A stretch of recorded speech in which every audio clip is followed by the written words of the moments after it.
কিছুদিন আগে ভারী মজার একটা ঘটনা দেখলাম। সেই ঘটনাটা দেখার সাথে সাথে কিছু পুরনো দিনের ঘটনাও আবার মনে পড়ে গেল।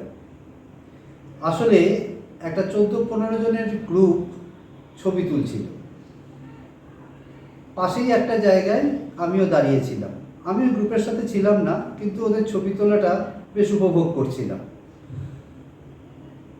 হঠাৎ আমি খেয়াল করলাম এই গ্রুপের মধ্যে ছবি তোলার সাথে সাথে একটা যেন এক্সারসাইজ হচ্ছে কন্টিনিউয়াসলি। কীরকম ব্যাপারটা হচ্ছে ঘাড় আর হাতের অনবরত ওঠানামা চলছে।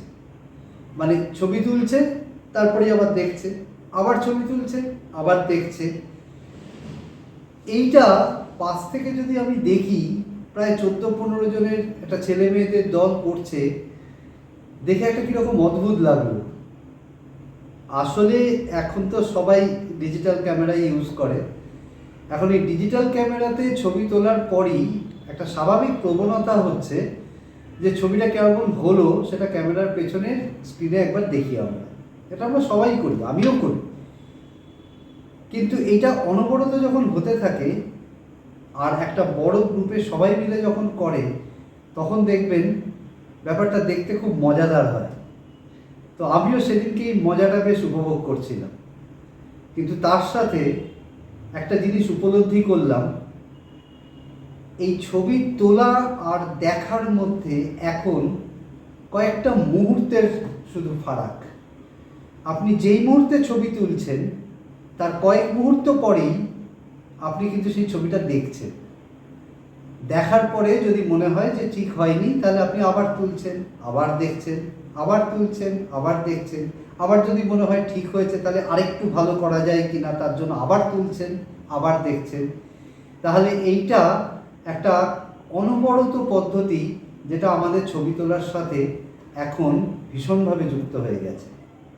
আসলে আমরা আগে যখন ফিল্ম ক্যামেরা ব্যবহার করতাম, এই মুহূর্তটা ছিল না।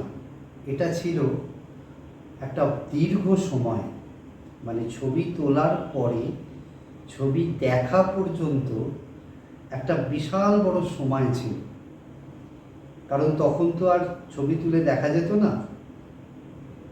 আর এই সময়টা যে কী উত্তেজনায় এবং উন্মাদনায় কাটতো তা ভাষায় প্রকাশ করা যায় না।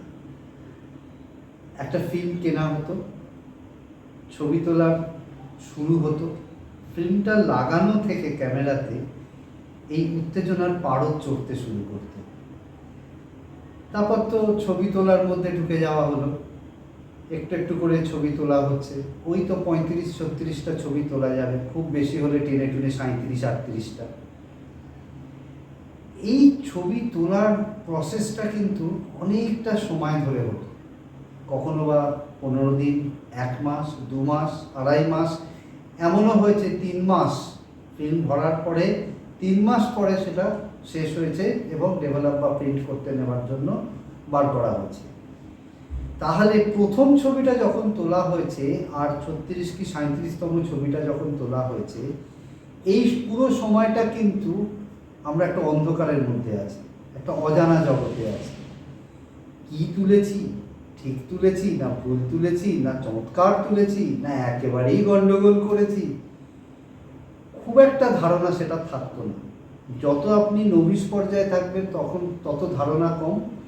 আপনি একটু অভিজ্ঞ হলে পরে একটু ধারণাটা ভালো থাকে।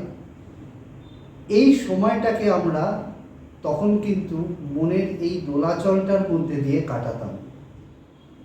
ফিল্ম কিনে এই ক্যামেরাতে ভরার সময় থেকেই কিন্তু একটা চাপা উত্তেজনা শুরু হয়ে যেত। ফিল্মটা আস্তে করে খুলে ক্যামেরাতে ভরা হলো, যতটা পারা যায় কম টেনে নিয়ে লিভারের সাথে আটকানো হলো, যাতে 36টার জায়গায় 37টা, 38টা কি আর একটু বেশি যাতে আমরা ফিল্ম পাই। এবং এই ভরার পরে ছবি তোলা যখন চলছে, তখন কিন্তু আমরা খুব সাবধানে ছবি তুলতাম। কারণ আমার কাছে ওই 36টা 37টা ছবি অমূল্য সম্পদ।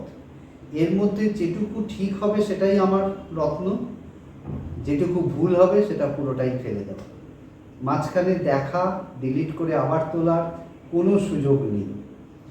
ফলে এই ছবি তোলাটার মধ্যে যেমন একটা আনন্দ ছিল, যেমন একটা উপভোগ করার মতন জায়গা ছিল, তেমনি তার সাথে সাথে একটা আতঙ্ক ছিল, একটা উত্তেজনা ছিল, আবার সব কিছু মিলিয়ে একটা পরিতৃপ্তিও ছিল।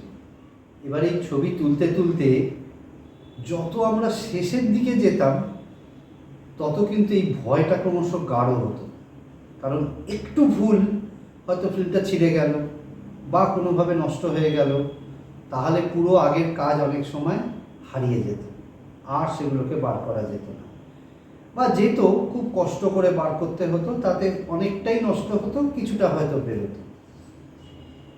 এইবার যদি সব ঠিকঠাক হলো, তারপর ফিল্মটাকে ওয়াইন্ড করা হতো। এটা একটা টেনশন ছিল, টেনশনটাকে আমরা ফিল করতে পারতাম হাত দিয়ে যখন ওয়াইন্ড করতাম, একটা সময় টেনশনটা রিলিজ হয়ে যেত, তার মানে ফিল্মটা পুরোটা ক্যাসেটের ভেতর ঢুকে গেছে। এবার এটাকে ক্যামেরা থেকে বার করতে হবে, সেই যতটা পারা যায় সাবধানে একদম কোলের কাছে নিয়ে গিয়ে ক্যামেরাটা পেছনটা খুলে আস্তে করে দেখতাম যে ফিল্মটা পুরোটা গুটিয়েছে কিনা। অধিকাংশ সময়ই গুটিয়ে যেত, কারণ এই টেনশনটা রিলিজ হওয়া মানে হচ্ছে গুটিয়ে যাওয়া। কিন্তু কিছু কিছু সময় এমন হতো, দেখতাম হয়তো শেষের জায়গায় একটুখানি বেরিয়ে রয়েছে, তাড়াতাড়ি ওটাকে ঢেকে দিতাম। ওই জায়গাটা কিন্তু ততক্ষণে লাইটে এক্সপোজ হয়ে গেছে, সেটা ডেভেলপ করবার সময় বুঝতে পারতাম। তাতে একটা দুটো নষ্ট হতো, কিন্তু চেষ্টা করতাম যাতে কোনোটা নষ্ট না হয়। এরপরে এই ফিল্মটাকে নিয়ে ডেভেলপ বা প্রিন্টের জন্য রেডি করা হতো। সেটা ছিল পরীক্ষার চরমতম অবস্থা, মানে তখন যদি সামান্যতম ভুল, আর পেছোবার কোনো রাস্তা নেই। এই প্রিন্ট করবার সময় আমরা অধিকাংশ সময় যেটা করতাম সেটা হচ্ছে আমরা একটা কন্ট্যাক্ট শিট তৈরি করতাম। কন্ট্যাক্ট শিট হচ্ছে একদম ফিল্মের মাপে যে ছবিগুলো হতো, গেটগুলো, সেগুলো পরপর সবকটা সেই সাইজেই তৈরি হতো। এই কন্ট্যাক্ট শিটটা তৈরি করার কারণ হচ্ছে একটু খরচাটা কমানো, কারণ একেবারেই যদি আমি এনলার্জ করে ডেভেলপ করি, প্রিন্ট করি, তাহলে যে ছবিগুলো আমার দরকার নেই সেগুলো বৃথা পয়সা নষ্ট হবে, সেগুলো তো ফেলেই দিতে হবে। কিন্তু কন্ট্যাক্ট শিট করলে আমরা দেখে নিতে পারি যে কোন কোন ছবিগুলো ঠিক হয়েছে, এবং তারপর আমরা সেগুলো ভালোভাবে এনলার্জ করব বা প্রিন্ট করব।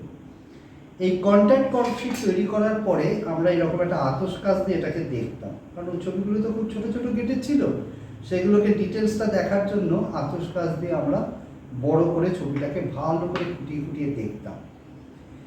এবার তারপর হতো তার ফাইনাল প্রিন্ট তৈরি করা। তাহলে আপনি বুঝুন, আজকে যেটা কয়েক মুহূর্তের মধ্যে ঘটছে, আমি একটা শাটার ক্লিক করার পরে সঙ্গে সঙ্গে ক্যামেরার পেছনে তার ছবিটা দেখতে পাচ্ছি যেটা তুলছি। আগে এই পুরো পদ্ধতিটার মধ্যে কতগুলো ধাপ রয়েছে: ছবি তোলা, ফিল্মটাকে ওয়াইন্ড করা, যত্ন করে সেটাকে ডেভেলপ এবং প্রিন্ট করা, তারপর কন্ট্যাক্ট শিট দেখা, তারপরে ফাইনাল প্রিন্ট বার করা। এই যে উত্তেজনাটা, এই যে একটা অন্ধকার জগতে কাজ করা, এটা না অনেকটা সেই মাতৃজঠরে ভ্রূণর বড় হওয়ার মতো।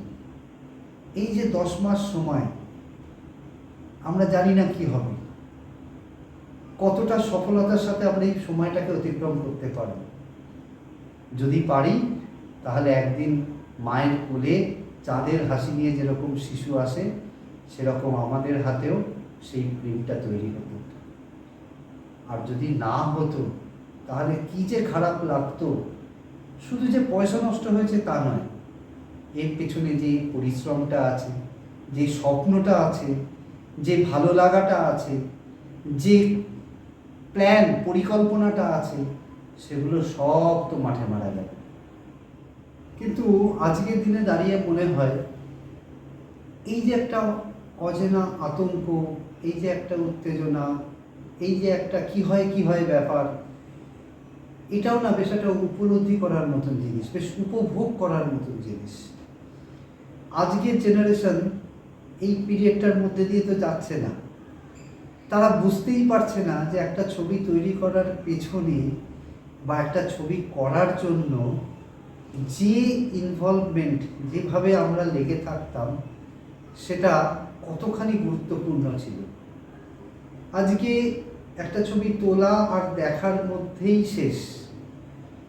সেইটুকুর মধ্যে যে একটা পদ্ধতি থাকে, তার মধ্যে দিয়ে যে একটা পথ চলা থাকে, সেটা তো সে উপলব্ধি করলো না। সেটা হতে পারে ভয়ের, সেটা হতে পারে আতঙ্কের, সেটা হতে পারে উত্তেজনার, উন্মাদনার এবং অবশেষে ব্যর্থতার, কিন্তু তবু সেটার মায়া তো কাটানো যায় না। যারা একবার এই পদ্ধতিটার মধ্যে দিয়ে গেছে, তারা সেই ভালো লাগাটা নিয়ে কিন্তু আজও আছে।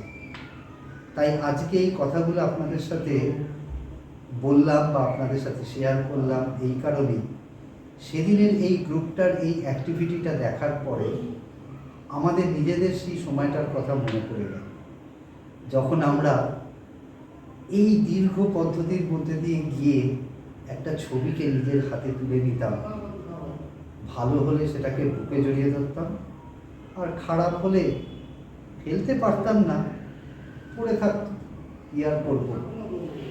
কিন্তু তবু এটা মানতাম যে পরের বারও আবার আমরা এটা শুরু করব, এবং এই পদ্ধতিটার মধ্যে দিয়ে যে আমাকে যেতে হবে, এটা আমরা জানতাম।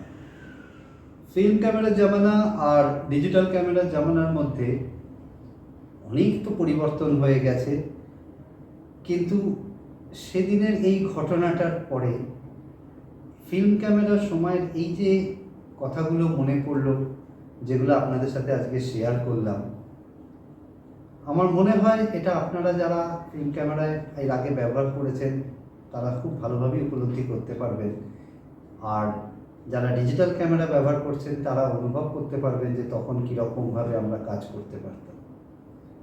যাই হোক, আজকে তাহলে আসি, সামনের দিন আবার দেখা।